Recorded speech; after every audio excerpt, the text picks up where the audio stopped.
திரு செந்தில்வேல் 5ஆம் தேதி சொல்றேங்கிறாரு. அவர் நம்ம பார்த்திருக்கோம் அவரோட ட்ராக் ரெக்கார்ட். அவர் ஒரு ரெபலா வெளிப்பட்டதில்லை. என்ன செஞ்சிருவார்னு நினைக்கிறீங்க அதிகபட்சமா?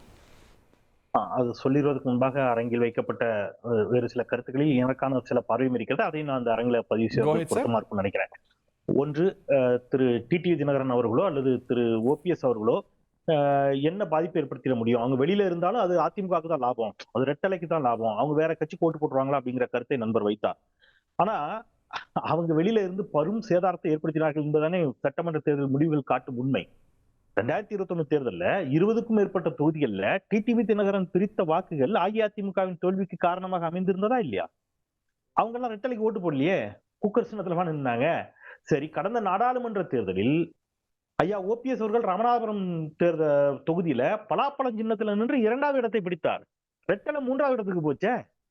நீங்க இப்ப சுயேட்சையாக நின்னாருன்னு நீங்க இன்னும் சரியா சொல்லணும் அப்படின்னா, எடப்பாடி கே பழனிசாமி அவர்கள் 1989 தேர்தலில் சுயேட்சையாக நின்றார் அப்படிங்கிற ஒரு கருத்து பதிவு செய்யப்பட்டது. என் நினைவு சரியா இருந்துச்சுன்னா, அப்கோர்ஸ் திரு கேசிபி அவர்கள் இங்கே இருக்கிறார். இன்னும் அது குறித்த தெளிவான தகவல் அவருக்கு இருக்கும். என் கருத்துல தவறு இருந்தா அவர் சுட்டிக்காட்டு. சேவல் சின்னத்துல நின்னார்னு. எஸ், அதுதான். எஸ், சேவல் சின்னத்துல இருந்தாங்க. அது ஜே அணி இருந்தது. ஜோடி புறா என்று ஜானகி அம்மையார் அவர்களும், சேவல் சின்னத்துல அம்மையார் ஜெயலலிதா அவர்கள். அப்படி அதிமுக தான். அதிமுக ஸ்பிளிட்டட் அதிமுகவா இருந்துச்சு. அவர் சுயேட்சையெல்லாம் நிக்கல, ஜெய அணியில நின்றார். சுயேட்சையா நின்றார்னா இப்ப ஐயா அப்பாவும் நின்றார். சுயேட்சையா பேருந்து சின்னத்துல நின்று வெற்றி பெற்றார். அந்த மாதிரி ஒரு ஒரு தலைமையின் கீழ் தான் அவர் நின்றார் அப்படிங்கறது நான் இங்க சுட்டிக்காட்டுறேன். அப்படி பார்த்தீங்கன்னா சுயேட்சையாக சமீபத்தில் நின்றது ஓபிஎஸ். பலாப்பழ சின்னத்துல இருந்தா சம்பந்தமே இல்லாம 2வது இடத்துக்கு வந்தாரு. அதிமுகவுக்கும் ஓபிஎஸ்க்குமான வித்தியாசம் பெரும் வித்தியாசம். அந்த ஒரு தொகுதியில் ஓபிஎஸ் பெற்ற வாக்குகளை வைத்து எடப்பாடி பழனிசாமியோட ஓபிஎஸ் பெரிய தலைவர்ங்கிற ஒரு வாதத்தை வைத்தால் அது பொருத்தமாக இருக்குமா அப்படிங்கிற அதையும் நான் அந்த அவைக்கு விடுறேன். அது என்னுடைய கருத்து. அப்புறம் நீங்க இன்னொரு கேள்வி வச்சீங்க, திரு செங்கோட்டையன் 5ஆம் தேதி என்ன செய்வார் அப்படிங்கிற பொழுது, செங்கோட்டையன் ஒரு ஒரு எப்படி சொல்றது, அவங்க சொன்ன மாதிரி ஒரு மாபெரும் மக்களை கவர்ந்து இழுக்கக்கூடிய சக்தி மிகுந்த தலைவர் இல்லை என்பது போன்ற வாதங்கள்லாம் வச்சாங்க. ஆனால் எம்ஜிஆர் காலத்தில் இருந்து இருக்கக்கூடியவர், என் நினைவு சரியாக இருந்தால் எடப்பாடி கே பழனிசாமி அவர்களோட அவர் சீனியர் நான் நினைக்கிறேன். அதிலும் மாறுபட்ட கருத்துக்கள் இருந்தா தயாரா இருக்கிறேன். Senior of course.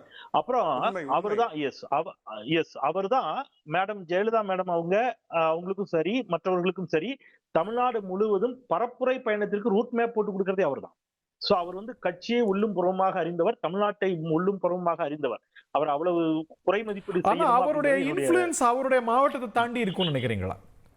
இல்லைங்க, எல்லாருக்குமே நீங்க ஹரி, நான் விருப்பெல்லாம் பேசுறேன், நான் யாரையும் குறை மதிப்பீடு செய்ய விரும்பல. மரியாதைக்குரிய திரு ஓபிஎஸ் அவர்கள் ஜெயலலிதா மேடம் அவர்களால் அவருக்கு அந்த ஊழல் வழக்கில் தண்டிக்கப்பட்ட போது ஓபிஎஸ் அவர்களை முதலமைச்சராக அவர் ஆக்குகின்ற வரை ஓபிஎஸ் தமிழ்நாட்டுக்கு எத்தனை பேருக்கு தெரியும்? மனசாட்சியோட திறந்த மனதோடு பேசுவோமே. எம்ஜிஆர் போலவோ அல்லது மேடம் ஜெயலலிதா மாதிரியோ மற்ற தலைவர்கள் மாதிரியோ இவங்க டாலஸ்ட் லீடர் இல்ல தானே. அப்கோர்ஸ் எடப்பாடி கே பழனிசாமி அவர்களே, நீங்க முதலமைச்சராக அவர் அறிவிக்கப்படுகின்ற வரை தமிழ்நாட்டில் எல்லா மக்களுக்கும் எடப்பாடி பழனிசாமி தெரியும், நீங்க நம்புறீங்களா? திறந்த மனதோடு சொல்லுங்க, நான் ஏற்றுக்க தயாரா இருக்கிறேன். எல்லா சாமானிய மக்களுக்கும் தெரிந்த லீடர்ஸா அவங்க? அப்படி கிடையாது. அதனால திரு கேசிபி அவர்கள் சொன்னது ஒரு வாதம் சரி. அஇஅதிமுக என்ற கட்சி ஒரு பெரிய கட்சி, அதனுடைய சிம்பல் ரெட்டலைக்குங்கிற ஒரு பெரிய வேல்யூ. அந்த தலைமையில யார் இருந்தாலும் அதற்கு என்ன இருக்கும், ஒரு பெரிய வேல்யூ இருக்கும். அப்கோர்ஸ் எடப்பாடி பழனிசாமி மிகுந்த நெருக்கடிகளுக்கு மத்தியிலும் கூட 75 இடங்களை கூட்டணிக்கு பெற்றுக் கொடுத்தார். அதுல எல்லாம் எனக்கு மாற்று கருத்து இல்ல. பட் ஒருவேளை செங்கோட்டையனுக்கு வாய்ப்பு கிடைத்திருந்தா செய்ய மாட்டாரு என்ன நிச்சயம் இருக்கு? சோ அந்த சான்ஸ் இல்ல. சோ அதனால இல்லாத ஒன்றை நம்ம எப்படி எடுக்க முடியும்னு எனக்கு தெரியல. ஒன்று.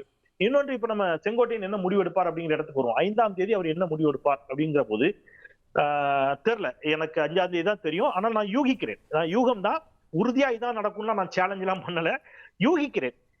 ஒருவேளை அவர் விஜய் தரப்பை நோக்கி நகரக்கூடும். என்னுடைய யூகத்திற்கு வலு சேர்ப்பது போலத்தான் நண்பர் சேலம் மணிகண்டன் ஒரு வாதம் வச்சார். பனையூர் பண்ணையாரை நோக்கி அப்படின்னு முதலே ஆரம்பிச்சாரு. சோ சில தகவல்கள் ஒருவேளை அவருக்கும் அந்த போன்ற தகவல்கள் அவர் காது கேட்டுச்சான்னு தெரியல. விஜய் அவருக்கு இப்போ நீங்க 2 செய்தியை பார்த்திருக்கலாம் திரு ஹரி. ஒன்று, விஜய் அவர்களுடைய பரப்புரை பயணத்திற்கு வாகனம் தயார் அப்படின்னு ஒரு செய்தி வந்துச்சு. பரப்புரை பயணத்தை ரொம்ப தெளிவா போட்டு கொடுக்கறதுல செங்கோட்டையன் எக்ஸ்பர்ட். இன்னைக்கு செங்கோட்டையன் போர்க்கொடி தூக்குகிறார். சோ நான் அந்த டாட்ஸை இணைச்சு பாக்குறேன். மேபி நீங்க விஜய் அவர்களோடு போய் அவருக்கான ஒரு பயண திட்டத்தை நீங்கள் தயாரித்து கொடுத்து நீங்க என்ன செய்யுங்க, வந்து முடிஞ்ச அளவு மைனாரிட்டிஸ் ஓட்டை கொஞ்சம் பிரித்து திமுகவை ஏதோ ஒரு இடத்துல பலவீனப்படுத்த முடியுமான்னு பாருங்க. அதிமுகவையும் பலவீனப்படுத்த வேண்டிய தேவை இருக்கிறது. அப்பதான் பாஜக வளரும் என்ற பாஜகவினுடைய திரைக்கதைக்கு, வசனத்திற்கு அவர் இப்பொழுது வந்து இயங்க தொடங்கி இருக்கிறாரோ அப்படிங்கிற டவுட் எனக்கு உங்க வருது. யூகம் அவர் பாஜக தாவேக்கா நோக்கி நகர்றாருன்னு நகரக்கூடும், நான் யூகிக்கிறேன். அது தவறா கூட இருக்கலாம், சரியா இருக்கலாம், பட் யூகிக்கிறேன் அவர் 5ஆம் தேதி அதை நோக்கி நகரக்கூடும். ஏன் அப்படின்னா அவ்வளவு வேகமா நகர்ந்துருவாரா என்ன? கொஞ்சம் கொஞ்சமா நகரலாம். இல்ல நகர்ந்தா கூட கொஞ்சம் கொஞ்சமா 5ஆம் தேதியே சொல்ல மாட்டார். நிச்சயமா 5ஆம் தேதி சொல்ல மாட்டார். 5ஆம் தேதி ஒருவேளை திரு கேசிபி அவர்கள் சொன்னது போல ஒன்றுபட்ட அதிமுகவை வலியுறுத்தணும் இந்த மாதிரி ஏதாவது சொல்லக்கூடும். நான் இது எல்லாமே டாட்ஸ் நினைச்சு பாக்குறதா. நான் 2 சம்பவங்களை சொல்றேன். ஏன் இந்த மாதிரியான ஒரு ஐயப்பாடு ஏற்படுகிறதுனா, நேற்று திரு ஓபிஎஸ் அவர்களிடம் ஒரு கேள்வி கேட்கப்படுகிறது. நீங்கள் விஜயோடு கூட்டணி சேர்வீர்களா அப்படின்னதுக்கு இல்லைன்னு அவர் மறுக்கல. அவர் திமுக கூட்டணி கூட தான் மறுக்கல முன்னாடி.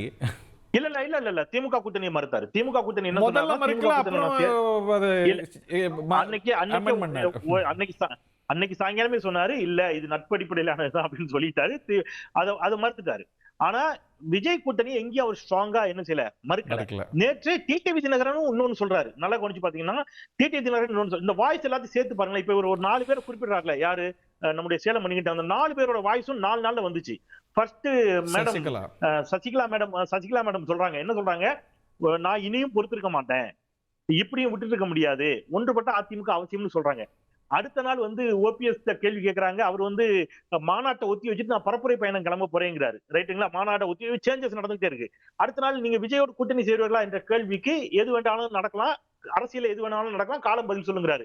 அடுத்ததே வந்து திரு டிடிவி தினகரன் அவர்கள் என்ன சொல்றாரு, நீங்க வந்து நான் கூட்டணியில் இருக்கீங்களா, தேசிய ஜனநாயக கூட்டணியில் இருக்கிறீங்களா என்ற கேள்வி, இந்த கேள்விக்கு பதில் சொல்ல வேண்டிய பொறுப்பை நயனார் நாகேந்திரன் தான் சொல்லணும். கூட்டணி முடிவுங்கிறாரு. பின்னாடியே செங்கோட்டையன் கிளம்பி வர்றாரு. இதுக்கிடையில விஜய்க்கு ஒரு பஸ் தயாரா இருக்கு. இப்ப நீங்க நிர்மலா சீதாராமனை சந்தித்து வந்து விட்டார் செங்கோட்டையன். இதெல்லாம் சேர்த்து பாத்தீங்கன்னா ஒரு தெளிவான பார்வை கிடைக்கும். பாஜக தமிழ்நாட்டில் அஇஅதிமுகவை பலவீனப்படுத்துவதுதான் அதனுடைய பிரதான நோக்கம். அதை நான் முதல்ல இருந்து என்னுடைய பார்வை, அது மற்றவர்களுக்கு மாறுபட்ட கருத்து இருக்கலாம். ஏன்னா ஆன்டி டிஎம்கே ஓட்ட ஸ்ட்ராங்கா ஏடிஎம்கே இதுவரைக்கும் எடுத்துக்கொண்டே இருந்துச்சு. சோ ஏடிஎம்கே மேடம் ஜெயலலிதாவுடைய மறைவிற்கு பிறகு ஏடிஎம்கேவை பலவீனப்படுத்தி அந்த இடத்தில் தான் வந்து உட்காரணும், டிஎம்கே வெர்சஸ் பிஜேபி என்று தமிழ்நாடு அரசியலை மாற்ற வேண்டும் என்பதுதான் பாஜகவின் கணக்கு. அதற்கான வேலைகளை பாஜக தொடங்கி விட்டது. அது வந்து ஒருவேளை அதனுடைய ஒரு அங்கமாக கூட இது இருக்குமோ அப்படிங்கிறது என்னுடைய சந்தேகம். ஓகே, இதெல்லாம் சேர்த்து புள்ளி போடும்போது 4 பேர் ஒரே புள்ளியில வர்றாங்க பாருங்க அப்படிங்கிறார். இன்னொன்னு பாஜக தலைவர்கள்லாம் டெல்லிக்கு கிளம்பி போயிருக்காங்க, அதையும் சேர்த்துக்கணுமா அந்த புள்ளியில? எஸ் கண்டிப்பா. நிச்சயமா செந்தில் என்ன ஃபர்ஸ்ட் பேச ஆரம்பிச்சார், பரவாயில்லடா நீ பாஜக எல்லாம் ஒரு டிபேட் பேசுறாரு அப்படின்னு நினைச்சேன். கடைசியில கொண்டு விட்டாரு. Jokes apart. சார், நான் வந்து ஒரு என்டிஏக்கு வாக்களிக்கணும்னு நினைக்கிற ஒரு பெர்ஸ்பெக்டிவ்லேருந்து நான் பேசுகிறேன் சார். அவங்க எதிர்பார்க்கறது என்ன அப்படின்னா ஒருங்கிணைந்த அதிமுக. அது எல்லா ஓட்டர்ஸும் எதிர்பார்க்குறாங்க. தலையிட மாட்டேன்னு அமித்ஷா சொன்னாரு. இல்ல, நான் கட்சி இதில் பேசல, ஓட்டர் பெர்ஸ்பெக்டிவ்ல பேசுறேன். நான் கட்சி பெர்ஸ்பெக்டிவ்ல பேசல, ஓட்டர் பெர்ஸ்பெக்டிவ்லேருந்து பேசுறேன். ஓட்டர் பெர்ஸ்பெக்டிவ்ல என்ன நினைக்கிறாங்க அப்படின்னா அந்த பர்செப்ஷன்ல இங்க பாருங்க, இன்னைக்கு நிறைய விஷயம் பேசுறதுக்கு இருக்கு. நம்ம திரும்ப இபிஎஸ், ஓபிஎஸ், சசிகலா, டிடிவி அதே பாயிண்ட்ல தான் திரும்ப இன்ஃபேக்ட் லாஸ்ட் வீக் வந்து நான் நினைச்சேன் ஓகே ஓரளவுக்கு செட் ஆகி டிராவல் ஆக ஆரம்பிக்கும் போது திருப்பியும் வந்து அண்ணாமலை சொல்லும் போது நினைச்சீங்களா? அண்ணாமலை சொல்லும் போது அது முன்னாடியே பல காரணங்கள் காமிச்சது. தேமுதிக வந்து வாசன் சார் மீட்டிங் வந்தாங்க, அதெல்லாம் பார்க்கும்போது எங்கள் வீட்டில் எல்லா நாளும் என்ன போட்டுட்டீங்க கணக்கு தெரியாம. ஆமா, அது போட்டாங்க. பட் ஆனா திருப்பி என்ன ஆகுது அப்படின்னு பாத்தீங்கன்னா எந்த பாயிண்ட்ல ஆரம்பிக்குதோ அதே பாயிண்ட்ல திருப்பி வருது. திருப்பியும் முதல்ல இருந்தா அப்படின்னு வரும்போது தான் ஓட்டர் பெர்ஸ்பெக்டிவ்ல பர்செப்ஷன் லூஸ் பண்றாங்க. நீங்க வந்து அவருடைய ஃபர்ஸ்ட் ஃபேஸ் ஆஃப் அந்த மக்கள் பயணம் பண்றாருல இபிஎஸ் சார், அதோட வெற்றியும் சவுத்துக்குள்ள என்டர் ஆகும்போது அதோட வெற்றியும் நம்ம வந்து இதுல ரொம்ப முக்கியமாக பார்க்க வேண்டிய விஷயம் அதுதான். அந்த சவுத்துக்குள்ள அவர் என்டர் ஆகும்போது அவருடைய வரவேற்பு வந்து ஒரு 30% 40% கம்மியா இருக்கு. அது ஏன் கம்மியா இருக்கு, எந்த இடத்துல மிஸ் ஆகுது, அதெல்லாம் பார்க்கணும் சார். ஆஸ் அ ஓட்டரா எதிர்பார்க்குது யுனைடெட் ஏடிஎம்கே. அது தவிர பாஜக கூட்டணி இருக்கு. இன்னும் நம்ம பாமகவும் தேமுதிகவும் ஆன்போர்ட் பண்ற வேலை இருக்கு. இதுல வந்து ஓபிஎஸ் வேற சமாச்சாரம். செங்கோட்டையன் என்ன பண்றாரு சார்? செங்கோட்டையன் சார் வந்து 5ஆம் தேதி அன்னைக்கு ரிபல் ஆக மாட்டார் சார். அது மட்டும் நான் சொல்றேன். 5th அன்னைக்கு ரிபல் ஆக மாட்டாரு. ஒருங்கிணைந்த அதிமுக அவர் கேட்க போறதான் நான் நினைக்கிறேன். சின்ன குறுக்கீடு தான், மன்னிக்கணும் நாகராஜ், ஒரு வித் பெர்மிஷன். 6ஆம் தேதி ரிபல் ஆயிடுவாரா? 6ஆம் தேதி ஆயிடுவாரா? இல்ல இந்த டெல்லி சொல்ற வரைக்கும் ஆக மாட்டாரா? அப்படி இல்ல தெரியும். டெல்லி என்ன சார் பண்ண போகுது? இல்ல டெல்லிக்கு இதுல ரோல் இருக்கா? டெல்லிக்கு ரோல் இல்ல சார் இதுல. சார் இன்ஃபேக்ட் வந்து அந்த மாவட்ட செயலாளர் மீட்டிங்ல திருப்பி ஒரு மிஸ், அதாவது எந்த விஷயம் சால்வ் பண்ணப்பட்டதோ அதே விஷயத்துல திருப்பி ஒரு மிஸ் அண்டர்ஸ்டாண்டிங் வந்து இதுக்கு மேல நான் பொறுக்க முடியாதுன்னு சொல்லிட்டு தான் அவர் கிளம்பியிருக்காரு. பிரச்சனை ஈகோ பிரச்சனையா? ஆமா சார், ஓபனா சொன்னா ஈகோ. இபிஎஸ் அவர்களுக்கும் செங்கோட்டையன் அதோட எபி சென்டர் மாவட்ட அரசியல். அதோட எபி சென்டர் மாவட்ட அரசியலா இருக்கு. மாவட்ட அரசியல் என்ன சொல்றாங்க அப்படின்னா, அதாவது 2000 டெல்லிக்கு இதுல ரோல் இல்லையா? அதாவது ஓபிஎஸ் இபிஎஸ் இரட்டை தலைமை இருந்தவரை செங்கோட்டையன் யாரை சொன்னாலும் அவங்கள தான் போட்டுட்டு இருந்தாங்கன்னு சொல்றாங்க. அந்த மாவட்ட போஸ்டிங்ல அவருக்கு எல்லா அரசியல்வாதிகளுக்கும் வந்து ஒரு ஆள் வேணும்ன்றது, அவங்க தளபதிகள் இருக்கணும்ன்றது அவங்களுடைய ஆசை. பட் ஒற்றை தலைமை வரும்போது அது என்ன ஆகுது அப்படின்னா வந்து இபிஎஸ் வந்து அந்த அதுல வந்து இன்வால்வ் ஆகிட்டு எனக்கு வந்து நியூ பிளட் வேணும், ஃப்ரெஷ் பிளட்ஸ் வேணும் அவர் எதிர்பார்க்குறாரு. பட் செங்கோட்டை சைட்ல நான் எதிர்பார்க்கறது தப்புன்னு சொல்ல, பட் என்ன கேன்சல் பண்ணிட்டு போடுங்க அப்படின்றாங்க. இதுல தான் மேட்டர் ஆஃப் டிஃபரன்ஸ் தொடர்ந்து இருக்கு சார். இந்த டிஃபரன்ஸ் வந்து கிட்டத்தட்ட 1 வருஷமா இருக்கு. அது எதை நோக்கி போயிட்டு இருக்கு? இப்போ எதை நோக்கி போயிட்டு இருக்குன்னா, இப்போ செங்கோட்டையன் அவர்கள் திருப்பி தனித்து ஒரு தனியா அதிமுக ரிபலா இல்லாம தனியா ஒரு குரலாக வருவார் தான் நான் நினைக்கிறேன். அந்த குரல் என்னவா இருக்குன்னா, ஒருங்கிணைந்த அதிமுக. முதல்ல பர்செப்ஷன்ல வின் பண்ணலாம் நம்ம. அதாவது இங்க யாரும் பிரிஞ்சில எல்லாம் ஒற்றுமையா இருக்கணும்ன்றத காமிக்கணும் அப்படின்றது தான் அதோட ஃபர்ஸ்ட் பாயிண்டா இருக்கும். ஆனால் வேற ஒரு சோர்ஸ் எனக்கு என்ன கிடைச்சதுன்னா, நான் அரசியல்ல 50 வருஷம் இருந்துட்டேன். I don't have anything to லூஸ்னு அவர் சொல்றாருன்னு சொல்றாங்க. ஓஹோ, அது என்ன மீன் பண்றாரு, அது எங்க போய் முடியுதுன்றத யாருக்கும் தெரியல. எங்க போய் முடியும்? பனையூர்ல முடியுமா? அது டெல்லியில வந்து மணிகண்டன் தான் இந்த சோர்ஸ் வச்சிருக்காருன்னு நினைக்கிறேன். கேட்க வேண்டியதுதான் அவர்கிட்ட. ஆனா ஒண்ணு, அவர் ஆப்ஷன்ல பாஜக இல்ல. அவர் ஆப்ஷன்ல பாஜக இல்ல. ஆனா ரீசெண்டா கூட பிரைம் மினிஸ்டர் போயிருந்தாரு. அது யார வேணா இல்ல சார், நான் திருப்பி சொல்றேன். சோ அவர் வந்து சப்போஸ் எக்ஸ்ட்ரீம் ஸ்டெப் எடுத்தா BJP is not is option. BJP is not option. அப்படின்னா தாவேக்கா மட்டும் தான் இருக்க முடியும். நாம் தமிழர் நோக்கி அவர் போக முடியாது. அது தெரியல சார், அது அவர்கிட்ட தான் கேட்கணும்.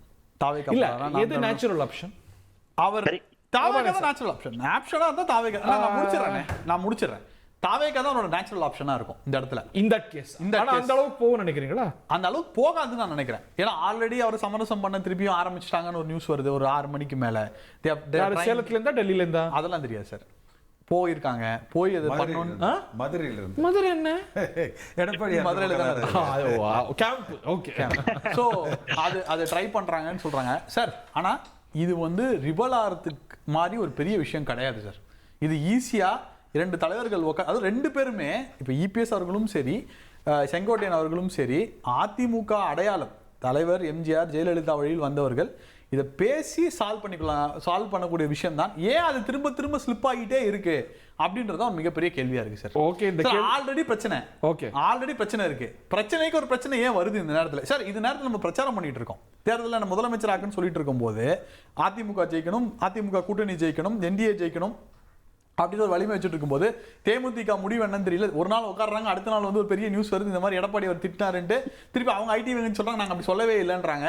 ஸோ இந்த குழப்பங்கள் எதிர்கட்சியை நோக்கி அரசியல் பண்ற நேரத்தில் உட்கட்சி குழப்பங்கள், இந்த பர்செப்ஷனை ஏன் இந்த அதிமுக அலையன்ஸ் என்டிஏ அலையன்ஸ் மெயின்டைனே பண்ணிட்டு இருக்கு? எனக்கு ரொம்ப கோவம் என்னன்னா, டிடிவி தினகரன் 9 போய் கேளுங்கன்றாரு. 2 மாசம் வரையும் என்ன சொல்லிட்டு இருந்தாருன்னா, நான் எடப்பாடி தாங்க எங்களுக்கு சிஎம்ன்றாரு. ஏன் இந்த கன்ஃபியூஷன் வருதுன்னு தெரியல.